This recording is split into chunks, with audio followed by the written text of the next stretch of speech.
या देवी सर्वभूतेषु शक्तिरूपेण संस्थिता नमस्तस्यै नमस्तस्यै नमस्तस्यै नमो नमः। सभी माताओं बहनों का हमारे चैनल पर हार्दिक स्वागत है, अभिनंदन है। हरियाली तीज की कथा को आज हम श्रवण करेंगे। सावन मास के शुक्ल पक्ष की तृतीया तिथि को महिलाएं शिव पार्वती का विशेष पूजन करती हैं। उसे हरियाली तीज के नाम से जाना जाता है। देश के बड़े भाग में यही पूजन आषाढ़ तृतीया को भी किया जाता है। उसे हरितालिका तीज कहते हैं। दोनों पूजन एक जैसी हैं और कथा भी एक ही है। श्रावण मास के शुक्ल पक्ष की तृतीया को श्रावणी तीज कहते हैं, परंतु ज़्यादातर लोग इसे हरियाली तीज के नाम से ही जानते हैं। इस दिन स्त्रियां माता पार्वती और भगवान शिव की पूजा अर्चना करती हैं और निर्जला व्रत रखती हैं। इस व्रत को करवा चौथ के व्रत से भी कठिन बताया गया है। इस दिन महिलाएं पूरा दिन बिना भोजन जल के व्यतीत करती हैं और दूसरे दिन सुबह स्नान और पूजा के बाद व्रत पूरा करके ही भोजन ग्रहण करती हैं। इसी वजह से इस व्रत को करवा चौथ व्रत से भी कठिन बताया गया है। इस त्योहार में स्त्रियां हरा लहरिया या चुनरी के गीत गाती हैं, मेहंदी लगाती हैं और श्रृंगार करती हैं, झूला झूलती हैं, नाचती हैं और नचाती भी हैं। हरियाली तीज के दिन मेले भी लगाए जाते हैं और माता पार्वती की सवारी बड़े ही धूमधाम से निकाली जाती है। क्योंकि यह व्रत मुख्यतः सुहागिन महिलाओं का व्रत है, इसलिए माँ जगतजननी की अर्चना की जाती है। हरियाली तीज की पवित्र पावन व्रत कथा। शिवजी ने पार्वती जी को उनके पूर्व जन्म का स्मरण कराने के लिए तीज की कथा सुनाई थी। शिवजी सुनाते हैं, हे पार्वती, तुमने हिमालय पर मुझे वर के रूप में पाने के लिए घोर तप किया था। अन्न जल त्यागा, पत्ते खाए, सर्दी गर्मी बरसात में तुमने भयंकर कष्ट सहे। तुम्हारे पिता दुखी थे। नारद जी तुम्हारे घर पधारे और कहा, मैं विष्णु जी के भेजने पर आया हूँ। वह आपकी कन्या से प्रसन्न होकर विवाह करना चाहते हैं। कृपया करके आप अपनी राय बतलाइए।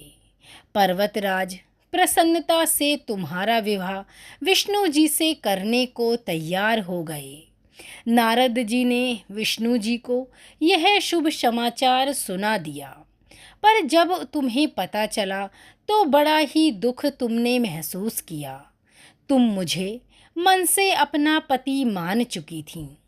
तुमने अपने मन की बात और अपने मन की पीड़ा अपनी सहेली को बताई।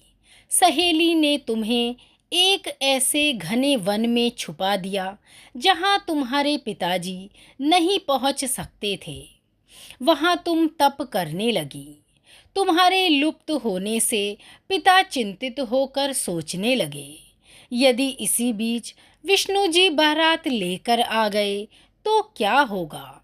शिवजी ने आगे पार्वती जी को बताया, तुम्हारे पिता ने तुम्हारी खोज में धरती पाताल एक कर दिया, पर तुम कहीं ना मिली। तुम गुफा में रेत से शिवलिंग बनाकर मेरी आराधना में लीन थीं। प्रसन्न होकर मैंने तुम्हारी मनोकामना पूरी करने का वचन दिया। तुम्हारे पिताजी खोजते हुए गुफा तक पहुंच गए। तुमने बताया कि अधिकांश जीवन शिवजी को पति रूप में पाने के लिए तप में बिताया है। आज तप सफल रहा। शिवजी ने मेरा वरण कर लिया। मैं आपके साथ एक ही शर्त पर घर चलूँगी, यदि आप मेरा विवाह शिवजी से कराने को तैयार हों। पर्वतराज इस पर मान गए। बाद में विधि विधान से हमारा विवाह हुआ। हे पार्वती, तुमने जो कठोर व्रत किया था उसी के फलस्वरूप हमारा विवाह संपन्न हो सका। इस व्रत को निष्ठा से करने वाली स्त्री को मैं मनवांछित फल देता हूँ। उसे तुम जैसा अचल सुहाग का वरदान प्राप्त होता है। सावन महीने के शुक्ल पक्ष की तृतीया तिथि को कहीं कंजली तीज तो कहीं हरियाली तीज के नाम से भी जाना जाता है। भविष्य पुराण में देवी पार्वती बताती हैं कि तृतीया तिथि का व्रत उन्होंने बनाया है, जिससे स्त्रियों को सुहाग और सौभाग्य की प्राप्ति होती है। सावन महीने में तृतीया तिथि को 100 वर्ष की तपस्या के बाद देवी पार्वती ने भगवान शिव को पति रूप में पाने का वरदान प्राप्त किया था। हरियाली तीज के दिन विवाहित स्त्रियां अपने पति की दीर्घ आयु के लिए व्रत रखती हैं। इस दिन स्त्रियों के मायके से श्रृंगार का सामान और मिठाइयाँ उनके ससुराल भेजी जाती हैं।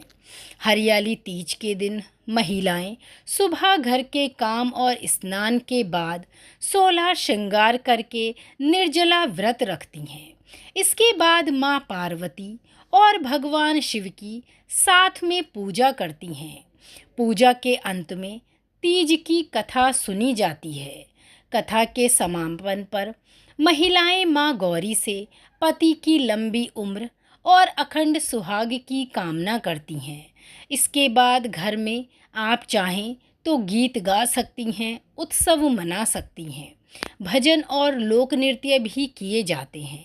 इस दिन हरे वस्त्र, हरी चुनरी, हरा लहरिया, हरा श्रृंगार, मेहंदी, झूला और सब कुछ हरा हरा करने का रिवाज है।